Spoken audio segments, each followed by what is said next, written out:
GTV for unity and development. الحمد لله رب العالمين على أشرف الأنبياء والمرسلين أفضل صلوات الله وسلامه وبركاته عليه وبعد amatenda amajjuvu agatalimu bukendeevu ebbanga lyonna gatendebwebwa owakitiibwa allahu tabaraka wataala tumusaba allahu jalla waala asobola okusaasira n'emirembe ku mbaka muhammadin sallallahu alaihi wasallam alladhi jaana bilhuda wa diinu lhaq oyo nabbi sallallahu alaihi wasallama eyajja n'eddiini ey'obusiraamu era eyajja n'obulungamu gye tuli mwana tuweesiimye okubeera nga oli musiraamu era kyengera kinene niima nnene nnyo okubeera nga gwe atuwuliriza oli musiraamu ng'era allahu tabaraka wataala bwe yatugamba nti inna ddiina inda allahi al islaamu eddiini allahu tabaraka wataala gyamanyi mumaaso ge gyamanyi bwe busiraamu so nabwe kityo waddu allahu tabaraka wataala amanya omar idris abu inaya okuva mu daru tawhid wa sunna hijan umra services era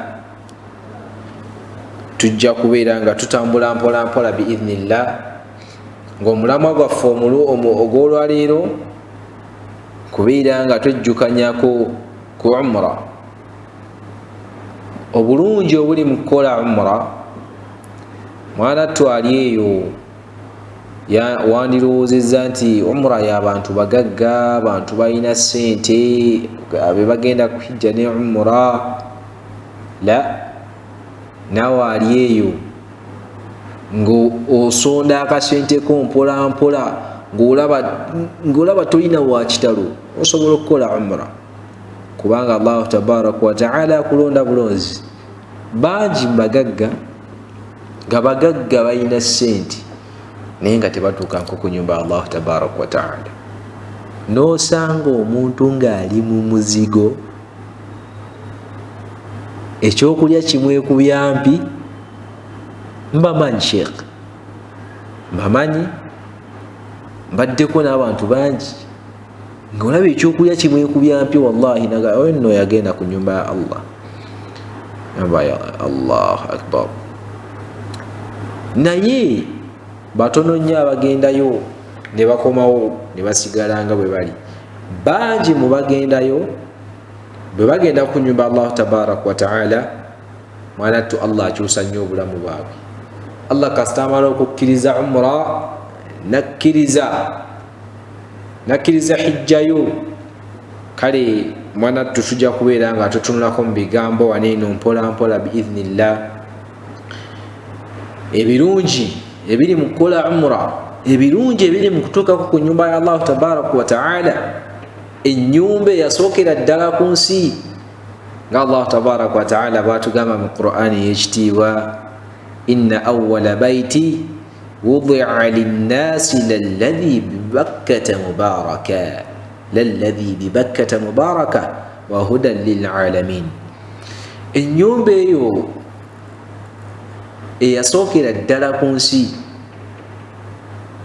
ennyumba allahu tabaraka wataala gyatugamba ennyumba eyasookera ddala ku nsi inna awwala baiti wudi'a linnaasi lalladhi bibakkata mubaraka ennyumba eyasookera ddala ku nsi eri abantu yenyumba ey'ebbakka bimaana makka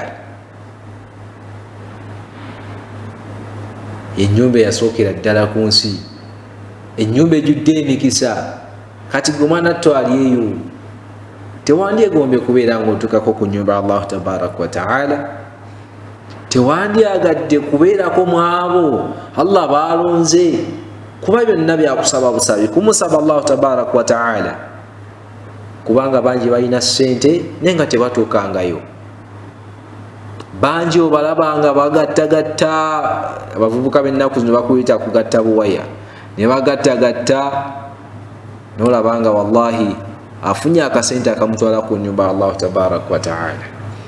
Kati fa wadaru tawhid wa sunna tuzze tukwanjulidde omukisa guno biidhnillah. Yenna tulaba alieyo mu bitundu ebyenjawulo, bakadde baffe abali eyo abatulaba, tukuleetedde omukisa guno gwa daru tawhid wa sunna hijja and umrah services nga twagwise June umrah tewali asigala biidhnillah. June umrah tewali asigala. Amakulu fenna tugende ku nyumba Allah tabaraka wa taala. Katono nnyo nga tetunaba kubaako kye twogera ku nsonga eyo biidhnillah. Ngenda basaba twejjukanyeemukko ku bigambo bya Nabbi sallallahu alayhi wasallam byabeera nga tugamba nti eno hadithi ebaku Abi Huraira radiyallahu anhu, Allah yasiima ku yo sahaba wa Nabbi sallallahu alayhi wasallam yatugamba ebigambo bino.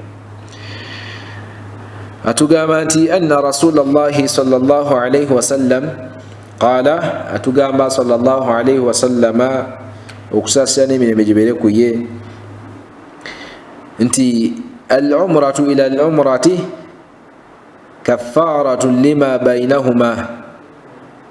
Tibannange umra okutuuka ku umra, okuva ku umra okutuuka ku umra osonyiibwa ebyonoono oba amazambi agabeera wakati awo. Amakulu nti bw'okola umra nga bwe tugenda okukola umra y'ogw'omukaaga noddamu n'okola umra endala eddako, Allah akusonyiwa ebyonoono ebibeera wakati awo. Kati mwanattu ani atayagala kumusonyiwa amazambi? Ani? Mazima ddala nga tayagala kumusonyiwa amazambi ng'olina omutima ogwakakanyala. Allah akuleetedde chance eyo n'akuwa akakisa ng'ayisirizza ku ffe abadaru tawhid wa sunna. Tambulako ogende olambule ku nyumba Allah tabaraka wa taala. Maana tutulina amazambi mangi,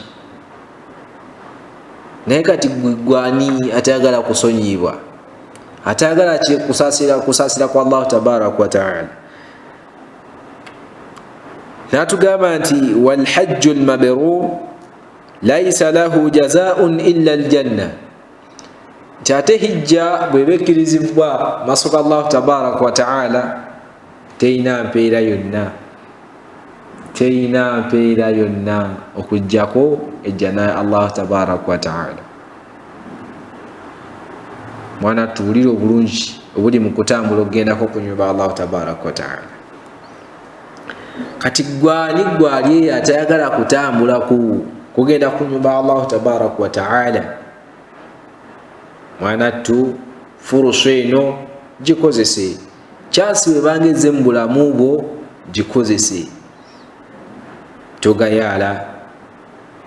Allah bw'aba akuwadde akakisa ng'okyasobola okukwatako kasente, tambulaku, genda ku nyumba Allah tabaraka wa taala, genda olambule, genda osabe Allah tabaraka wa taala byoyagala.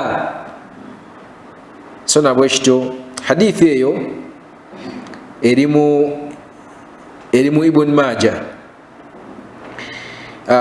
erimu gundi erimu Bukhari biidhnillah, ntuufu nnyo, eri sahih, terina buzibu bwonna, era nga ebigambo by'owulidde bituufu nnyo nga tebiva ku lulimi lwange wabula biva ku mbaka Muhammadin sallallahu alayhi wasallam. So na bwe kityo waddu Allah tabaraka wa taala tuyitirize nnyo okubeera nga tukola ku umra. Wallahi Allah asaasidde abantu bangi, Allah agaggawaza abantu bangi abagenzeko ku nyumba ye. Ffe tuli eno tukaaba bwavu, tukaaba tugamba ye bannange zinazza gwaki. Omugezi agamba waayi katambuleko ngende ku nyumba Allah tabaraka wa taala. Nina omusajja mukwano gwange yaŋŋamba nti seeka nali naakava e China ebintu byange ne babikwata, nali ndi awo nga mpuli ndaba ebintu biŋŋendako, sitowa ekutta omuliro. Omusajja adda mu kasonda n'akaaba amaziga nagamba kangendeko ku nyumba Allah tabaraka wa taala. Wallahi olwatuuka ku nyumba Allah tabaraka wa taala yadda, omusajja yagenda nga akaaba amaziga yakomawo nga wallahi sente zeeyongera bweyongezi. Oyo Allah tabaraka wa taala. So nabwe kito gwali yampuliriza ng'ebigambo bino birabanga by the way ogamba kale tujja kgenda insha Allah wallahi nkukakasa omulungi ali yatulaba nti oteekeddwa okgenda ku nyumba Allah tabaraka wa taala ebbanga Allah lyamala nga akyakuwadde ku busobozi, ng'okyasobola okufuna akasente akakutwala ku nyumba Allah tabaraka wa taala, beera ng'ogenda. Tebwesuulira gwa naggamba ate ate simanyi seeka byakusonda akasente. Wallahi tambulako ogende ku nyumba Allah tabaraka wa taala. Wulira ate hadithi eno eyokubiri nga naye tulaga obulungi obuli mu nkola umra. Eva ku Abdullahi bin Mas'ud atugamba nti qala Rasulullahi sallallahu alayhi wa sallam tabi'u bayna al-hajji wal-umrati fa innahuma yanfiyani al-faqra wadh-dhunuba. Allahu akbar. Wulira ate sahaba wa nabbi sallallahu alayhi wa sallam bwe yatugamba ng'ate abijja kwani nabbi sallallahu alayhi wa sallam gwabijjako, atugamba nti mugobereze wakati wa hijja ne umra. Amakulu nti abagenda kati mu hijja bagenda mu gwokutaano oba mu gwokuna, bwe banaamala okuvaayo mu gwokutaano biidhnillah bagenda mu gwakuna eggwa mu gwakutaano. Kati wulira bw'anaamala okuva mu hijja atugambye nti mugobereze wakati waki wa hijja ne umra. Natugamba nti fa innahuma yanfiyani alfaqra wadhunuba, kubanga mazima bw'omala okukola ebyo ebintu wammanga n'okola hijja n'ogoberezaako umra, akoze hijja n'agenda mu umra y'ogw'omukaaga eneddako, Allah nabbi yatugamba nti bigoba obwavu n'amazambi. Kati gwani ali eyo atayagala kugaggawala nga gw'olieyo nga seka nze saagala kugaggawala era nze kambeere mubwavu bwange yaakhe,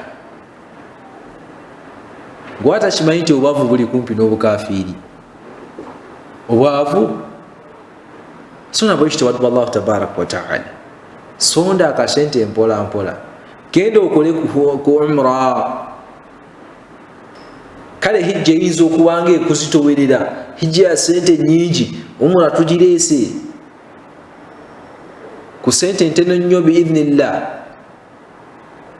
So nabwe kityo fuba nnyo ali eyandaba, fuba nnyo okubeera nga mu bulamu bwo saba nnyo Allah kutuuseeko ku nnyumba ye olabe. Nkukakasa nkulayirira Allah nti ojja kulabawo enjawulo biidhnillah. Allah bw'aba akkiriza umrayo ojja kulaba enjawulo y'amaanyi nnyo. Mpozi mu hadithi endala yabeera nga atugamba nti yabeera nga atugamba mu hadithi eno njagala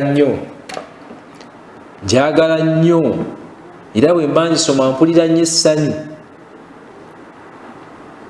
Lwaki?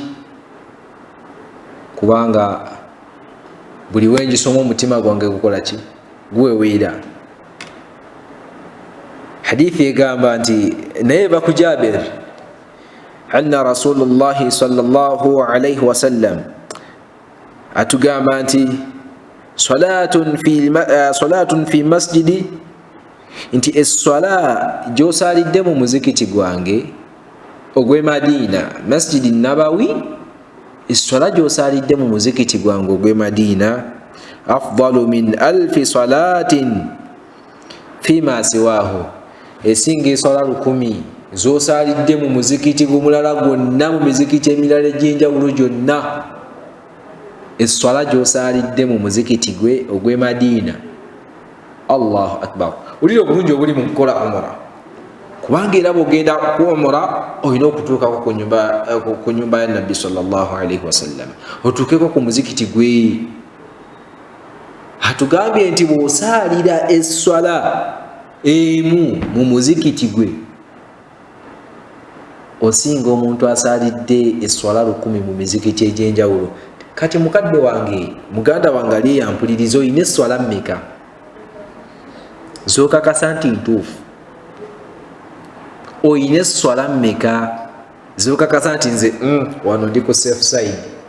Wallahi oyinza okwekyekinga nga toyinaayo neegi. Tusaba Allah tusaasire ya Rabbi, nga toyinaayo swala. Naye tugambye nti bw'osalira esswala emu mu muzikiti gwange ogw'e Madina osinga omuntu asadde esswala, oba esswala eyo esinga esswala ezisaliddwa mu mizikiti egy'enjawulo esswala 1000. Bw'asalidde e Nakasero, asalidde Kibuli, asalidde Kodi Kampala, asalidde wa wonna wonna w'osalidde, asalidde ku tawhidi, esswala atugambye nti esswala gy'osalidde mu muzikiti gwange ogw'e Madina esinga esswala z'osalidde mu mizikiti egy'enjawulo esswala 1000. Oyo sallallahu alaihi wasallama huwa sadiqul masduq, yayogera amazima ne batayogera. Kati baba tugambye ensonga nkulu nnyo ate nga ntuufu nnyo. Ulira hadith tenaggwayo.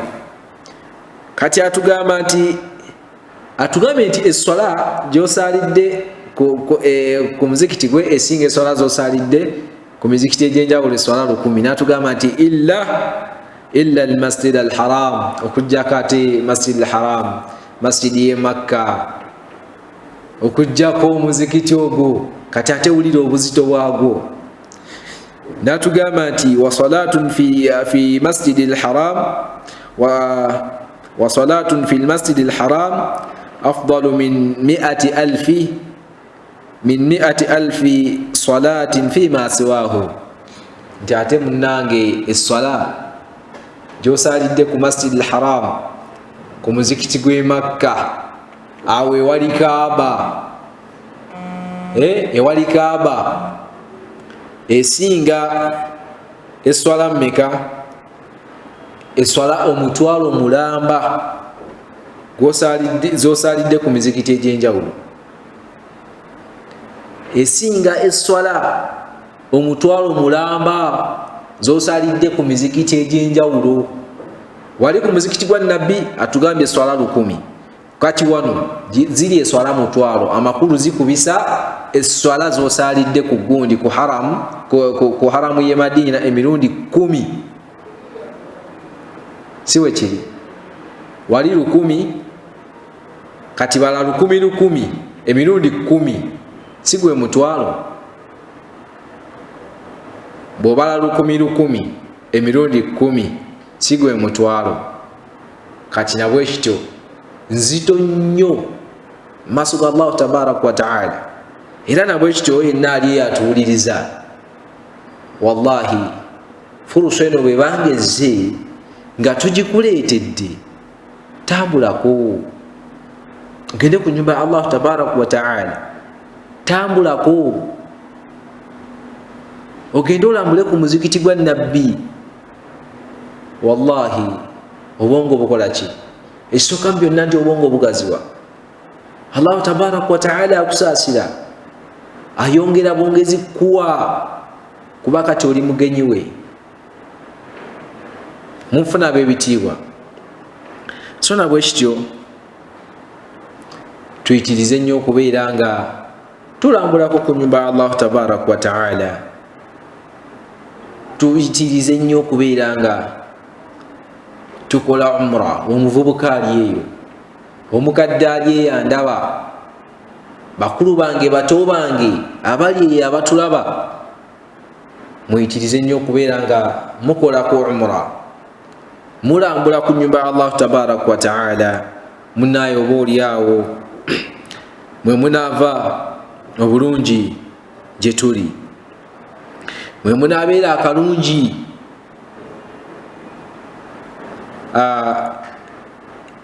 Omuntu ali atulaba ayinza okwebuuza, naye Daaru Tawhidi wa Sunna bo basangibwawa? Basangibwawa? Kibuuzo kikulu nnyo ekyo. Daaru Tawhidi wa Sunna Hijja and Umrah Services tusangibwa ku Nalukolongo Market Plaza, awo kilometers 2.5 okuva e Kampala. Ku Market Plaza ku Kidde Nateete, era nga ekizimbe kiri ku main, tobula kasita otuukawo ku Market Plaza. Tuli ku level ya 2 oba tuli ku mwaliro gwa 2, era nga lw'omunamba eri BL oba BL oba BI, kyonna kye kiri 107 eri 17. Era bw'otuuka akapande oba okalengera kali waggulu, bw'otuuka wansi tusobola okukudirectinga bulungi biidhnillah, noba nga otuukako ku nyumba Allah tabaraka wa ta'ala.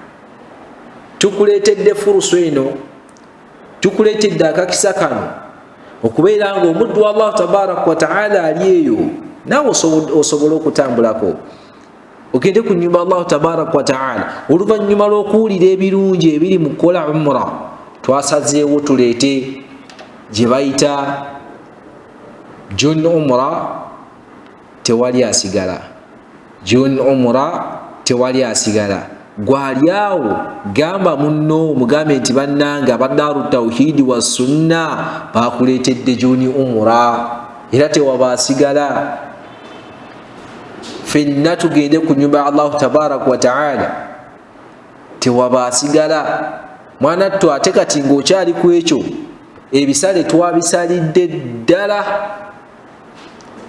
byo. Ate ku nsonga y'ebisale, bangi babadde bagamba umra eri mu milioni 7, umra eri mu milioni 10, umra eri mu sente wezi, sente nyingi.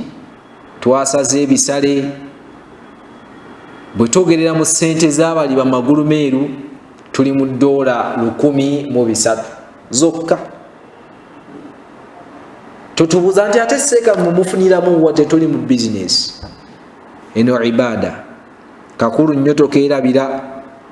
Tetuli mu bizinesi, eno ibada. Twagala kutwala baddu ba Allah tabaraka wa ta'ala ku nyumba ye. Ekikulu byonna otuuseeko ku nyumba ya Allah subhanahu wa ta'ala. Bwe tudda mu sente z'e Uganda, bwe tukwata 1,300, oli ayinza okugamba nti seeka ffe tetumanyi bya dola, tetumanyi bya dola. Munnange, dola bwe watogimanyi weesirikire. Kati ate bwe tuzza mu bbeeyi ya Uganda mu shillings, tuli mu milioni 4. Kwata bukwasi milioni 4 teeka wano, kwata emitwalo 6 teeka wano. Tambula milioni 4 mu emitwalo 6, tambula genda ku nyumba Allah tabaraka wa ta'ala. Era mu gw'omukaaga mbakubiriza mwenna abali eyo, mbakoola mwenna abali mu bitundu bya Uganda ebyenjawulo, abali e Budaka, abali e Mbale, abali e Jinja, abali e Palisa, abali e Mbarara, ab'engulu baganda baffe abali eyo mu north, abali e Kampala, abali e Jinja, abali e Mukono mwenna, abali e Butambala, Mpigi, twala tugende eyo yonna. Twabaleetedde Juni Umra, tewaba asigala, fenna tugenda. Era nga ebisale biri wansi nno ddala. Mwana toli ayinza okugamba seeka siinaawo sente za kaashi, sente z'awamu siziweza, seeka nze nsonda mpola. Eyo package tetwagyerabiddeyo, nayo twagireese. Era nga twagitumye sonda mpola. Juni Umra, sonda mpola.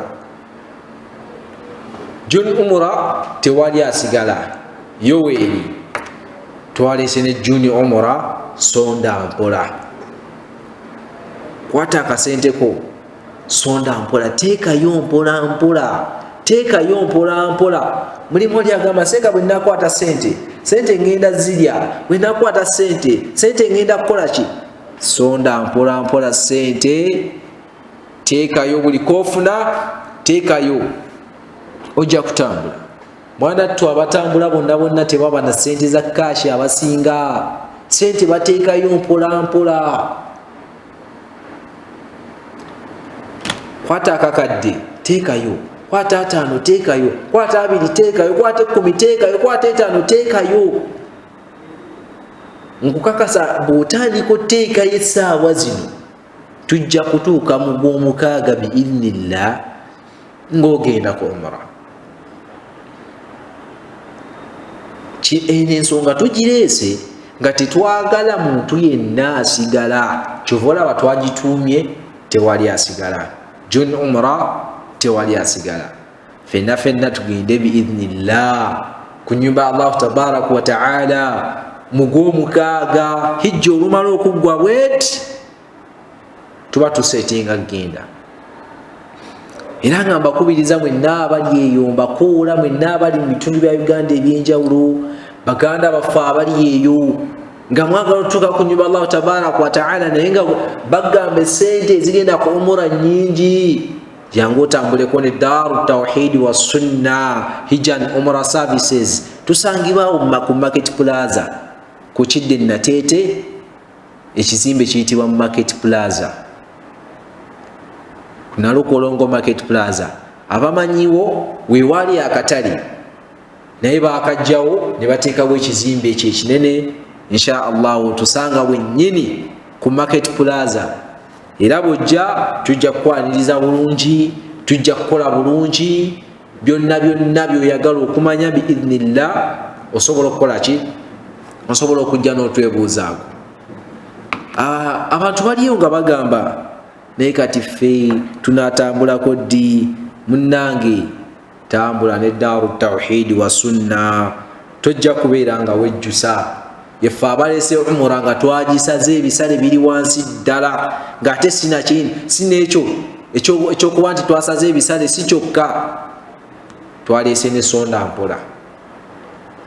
Kati gwe bw'osigala nga twaleese sonda mpola, ono agenda ddi ku nnyumba Allah tabaraka wa ta'ala? Ng'owulidde ebirungi ebiri mu kugenda ku nnyumba Allah tabaraka wa ta'ala, nti bw'osalira ku muzikiti gwa Nabbi, eswala gy'osaliddemu esinga eswala 1000 z'osalidde ku mizikiti egy'enjawulo.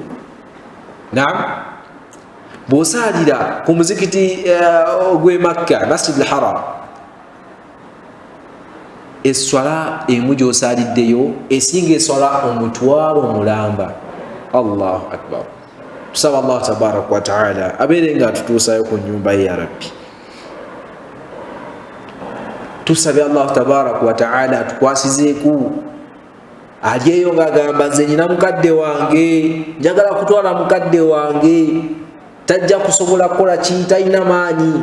Tujja kumutwala mukadde biidhnillah, era ajja kukola umra bulungi nnyo mu butuufu bw'okubeera ng'agikola tebwerabira na kano. Ng'era bw'owulidde Daaru Tawhid wa Sunna, emikolo tugenda gikola nga Nabbi sallallahu alayhi wa sallama bwe yali agikola amakulu nga giri ku sunna. Oleme kuvaayo ng'obuusabuusa mu umurayo ogamba ate bannaye ffe tetwagendako mu tawaafu ate tebatutwalako ku Safa ne Marwa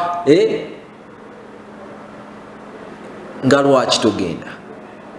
Twaleese junior umura tewali asigala, ffenna tugende ku nnyumba Allah tabaraka wa taala. Bannange bw'ofunanga chansi ng'eyo nga n'ebisale biri wansi ddala,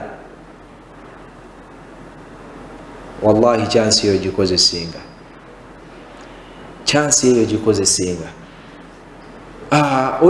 Muddu ayinza okubeera eyo n'agamba nti seeka kati tunaabafuna tutya zatamanyi ku Market Plaza, Nalukolongo Market Plaza, tunaabafuna tutya?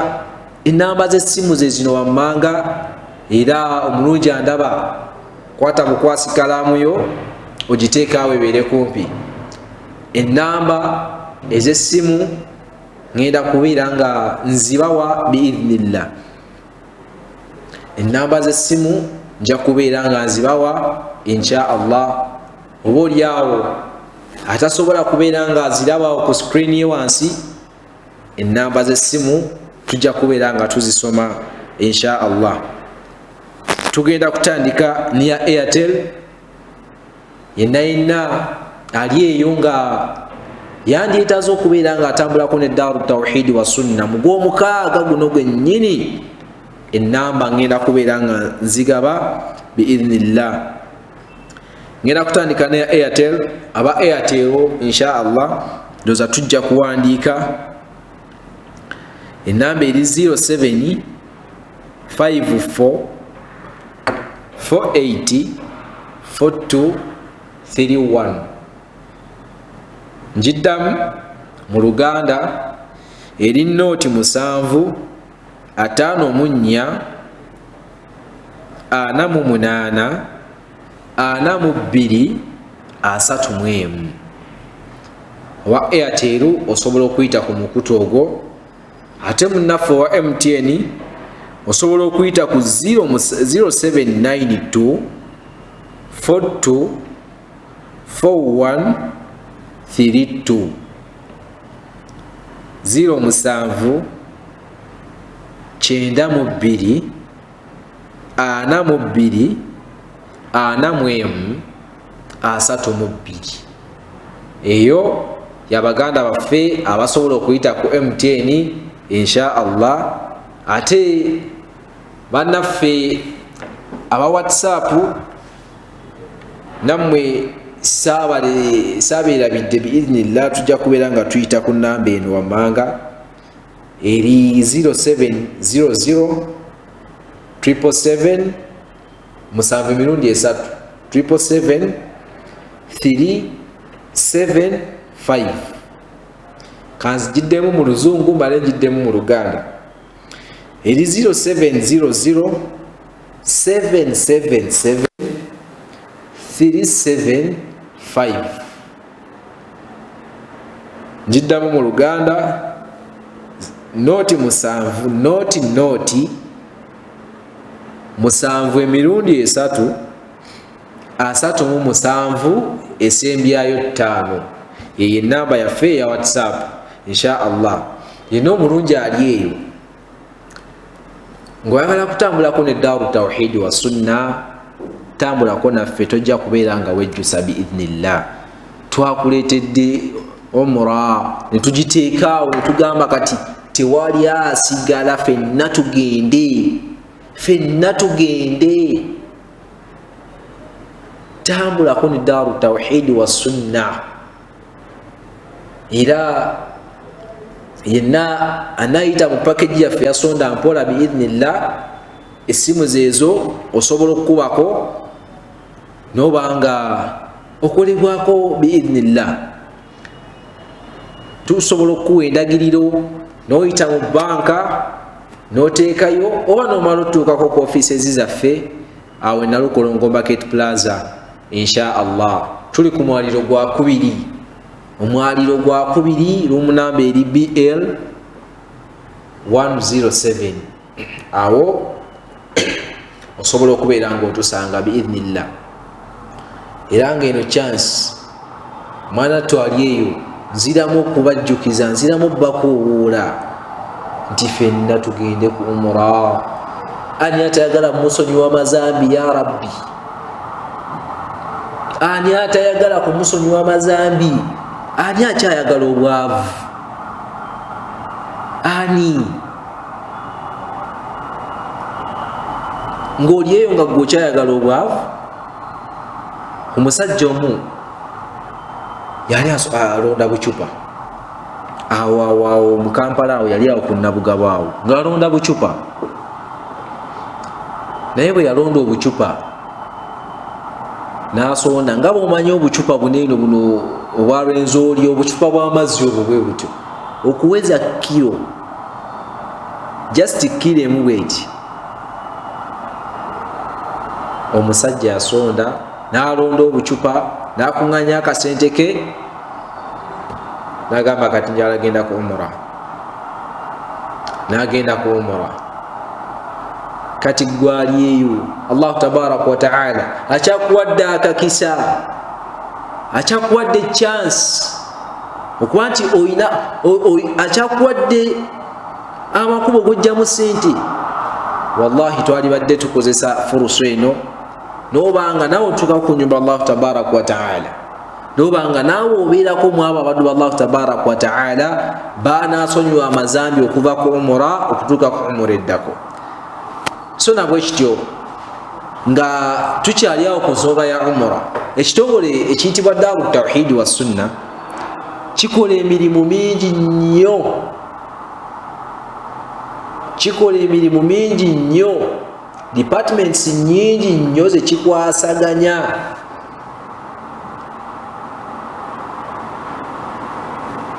Tuyina ne department ya charity.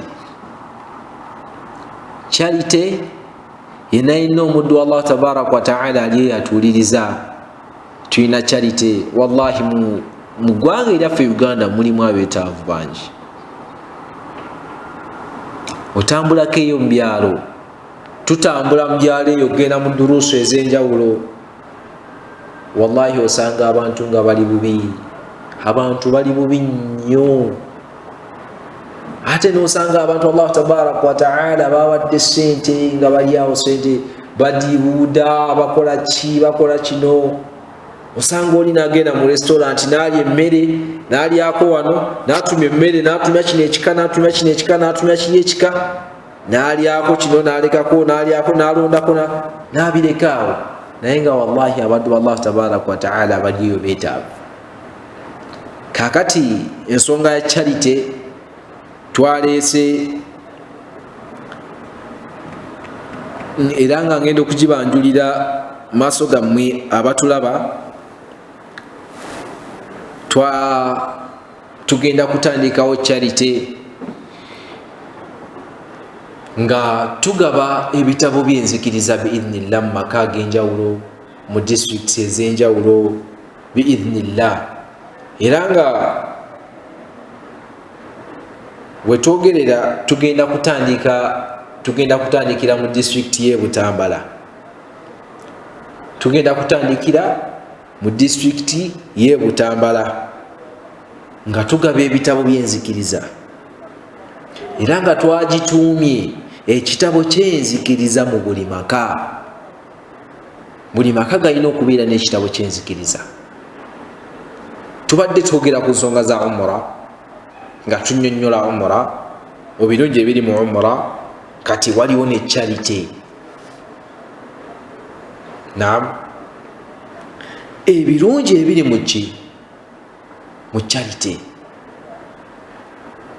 Allah bw'abanga ayisiriza ku ggwe, omuddu ali eyo abadde asamira, omuddu ali eyo abadde tamanyi ddiini ye, omuddu ali eyo abadde tamanyi Allah we, wallahi Allah n'akuyisirizaako.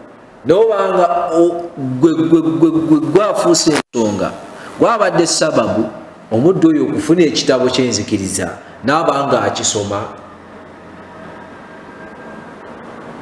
Kati gwolooza Allahu tabaraka wa ta'ala maaso ge toli wa muwendo. so nabwe kityo twakitumye ekitabo kyenzikiriza mu buli maka era nga tugenda kubeera nga tutambula mu buli maka nga tugaba ebitabo bino biidhnillah ebyenzikiriza ebyawula Allah tabaraka wa taala mu bwomu bwe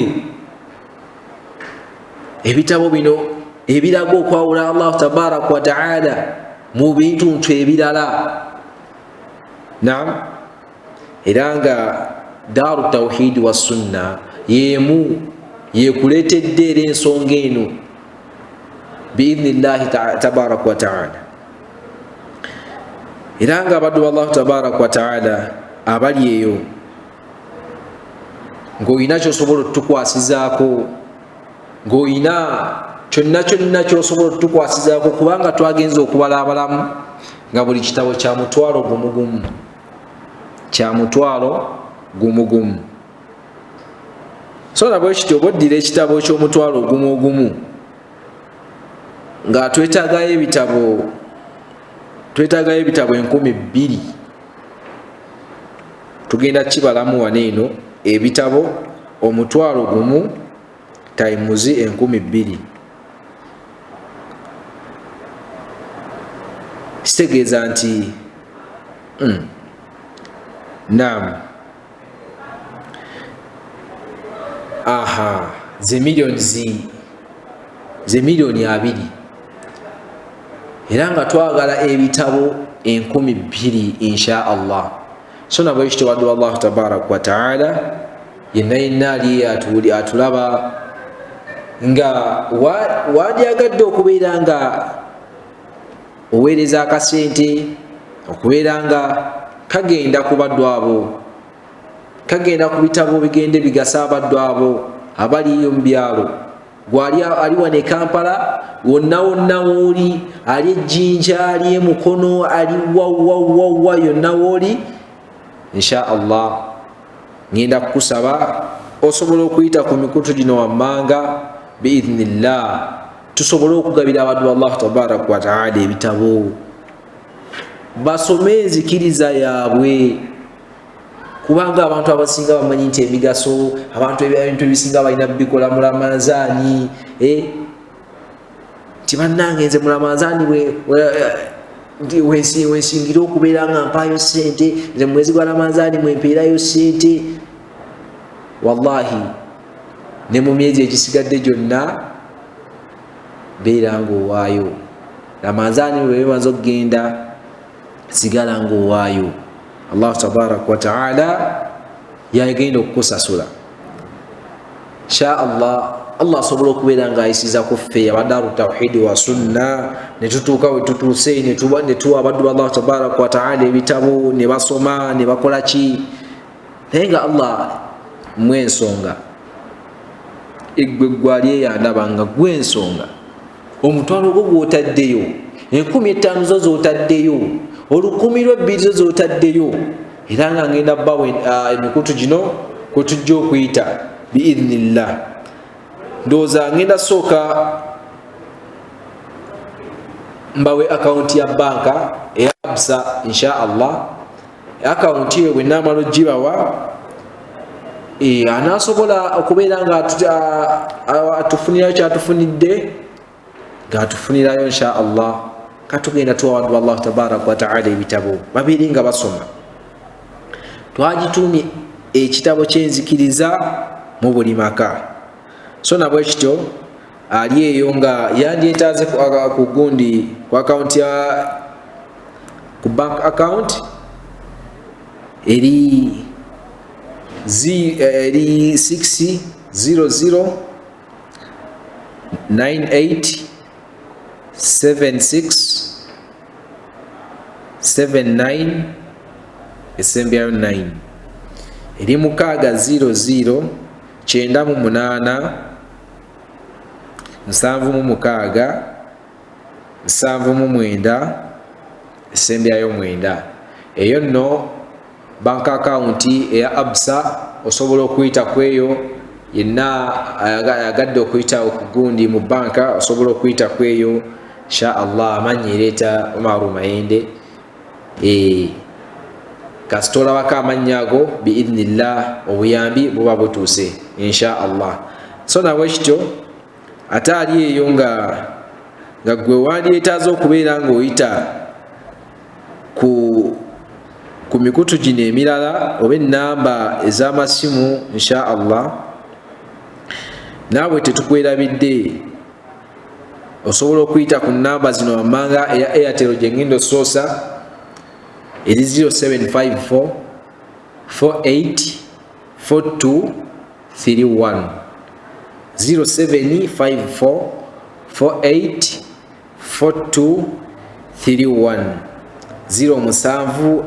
48 42 31. Eya MTN eri 0792 42 41 32 07 92 42 41 32. zezo endagiriro zoyinza okuyitako loba nga oteekako akasente biidhnillah. Ate oba oliawo ogase umma eno, wallahi Allah ayinza oyisiza ku ggwe. Waliyo naali eyo ng'agamba ate bannaaye, ate nze siri musiraamu naye nange nandyetaaza okubeera nga nkola ki, mbaako kyembawaayo. Ennamba yeeyo kyenkakasa obulungi nti abali ku mukutu guno ogwa GTV abatulaba sikakasa nti bonna baki basiraamu. So nabwe ekyo baddu Allahu tabaraka wa taala abali eyo temwerabira, tubakoowodde mujje tukole umra, mulambule ku nyumba Allahu tabaraka wa taala, mulambule ku muzikiti gwa Nabbi sallallahu alayhi wa sallam, mulambule ne ku bifo ebyenjawulo, mulabe ku amakaage we gaali, mulabe ku kabuli ya Nabbi sallallahu alayhi wa sallam, mutuukeko ku busozi obwo obubiri Safa ne Marwa. So yenna ali eyo atulaba insha Allah twakuleetedde eno hot cake gye twaleese aba Daaru Tawhid wa Sunna. Tetwagala kulemesa muntu yenna kukola umra. Jangu ku offices zaffe ojja tusangawo. Offices ziba nzigule okuviira ddala essaawa 2 ez'okumakya paka saawa 1 ey'olweggulo insha Allah. tubeerawo biidhnillah. Nange kamwa koogera nze kennyini ojja kubanga onsangawo ku office insha Allah. Yefe aba Daaru Tawhid wa Sunna, Daaru at-Tawhid wa Sunna Hijja and Umrah Services. So nabwe kityo omukisa ogwo bwe gubanga guzze wallahi gukozese, bwe gubanga guzze gukozese. Ntera nnyo kino kigamba abavubuka gye mpangaalira eyo, ngamba nnyo abavubuka nti bannange mukole umra bannange. Ebirungi ebiri mu umra obimanyi, nfofoolo, biyitirivu, bingi okukamala. N'ogenda ku umra wallahi n'okomawo n'osigala nga oli kyekimu. Oba ogenze mu ibaada, oba ogenze kukola ibaada, bw'otuuka eyo wallahi teekamu amaanyi, kubanga tomanya kuyinza okubanga gwe mukisa gw'ogusembyeyo, nga gwe mukisa gw'ogusoose era nga gwe gusembyeyo. Ogenda ku nyumba Allahu tabaraka wa taala nga gwali eyo, nga gwe mukisa gw'ogusoose era nga gwe gusembyeyo. So nabwe kityo ne package ya sonda mpola tuleme kugyerabye weeri. Sonda mpola teekayo $5,000, teekayo jangu ku office, teekayo 10, teekayo 2, teekayo akakadde, teekayo mmeka, ojja kgenda ku umra biidhnillah. leeta enniya. Omala okuleeta enniya, tandika oteekayo akasente mpola mpola. Teekayo akasente mpola mpola, ojja kutambula insha Allahu taala. Teweerabira tusangibwa Nalukolongo Market Plaza. Eno hot cake twagiriisi nga twagala buli munnayuganda yenna ali mu nsonda ez'enjawulo, ali mu bitundu ebyewala, atagenda ng'okunyuma Allahu tabaraka wa taala. Abiraba obulabi n'agamba bannange, nze bannange abantu abamu babiraba bulabi ku TV. Anji akasente jangu twaleese sonda mpola, sonda mpola, sonda mpola mpola. Ojja kugenda kunyuma Allah tabaraka wa taala.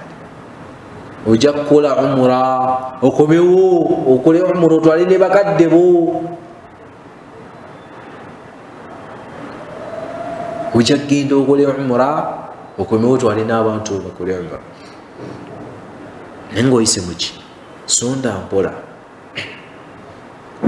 Kwata akasente ko teekayo, kwata akasente teekayo. Munno mugambe okimanyi Daaru Tawhidi wa Sunna baleese umura ya laisi, baleese umura ya laisi. Milioni nnya zikwate, teeka wano, kwate emitwalo 6 gattako, gamba bye bye Uganda, ngize ku umra insha Allah. Ojja kutambula, ojja kutuuka. Gamba bye bye Uganda, ngize ku umra.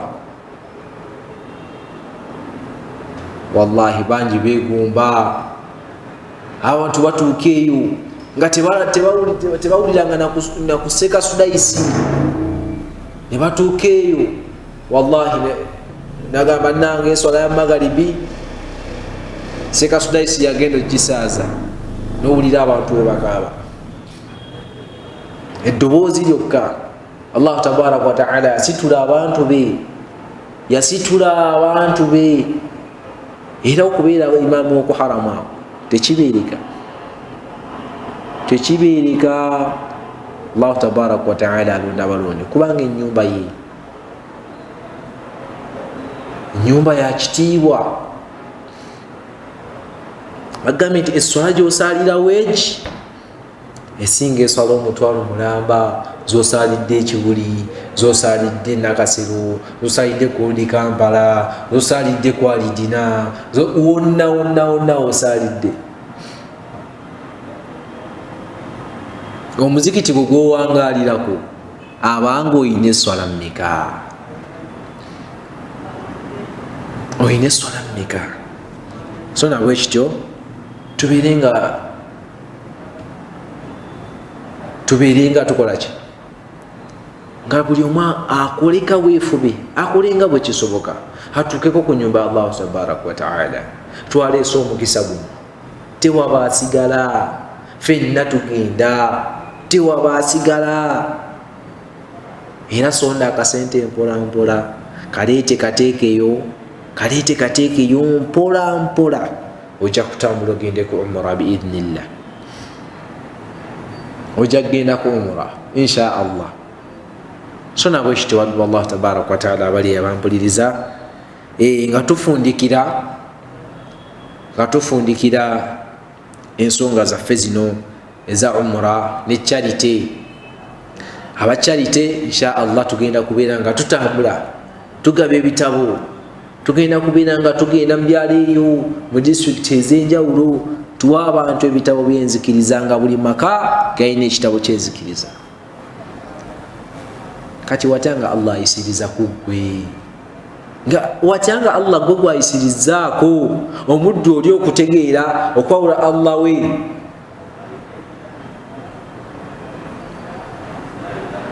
Allahu akbar, wallahi kinene nnyo, kinene nnyo. So nabwe kityo nga tufundikira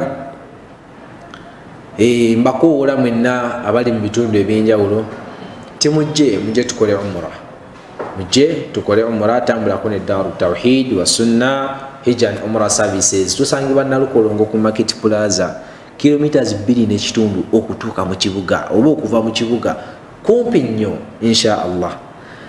So nabwe kityo sijja kubeera nga neyongerako okusukkako awo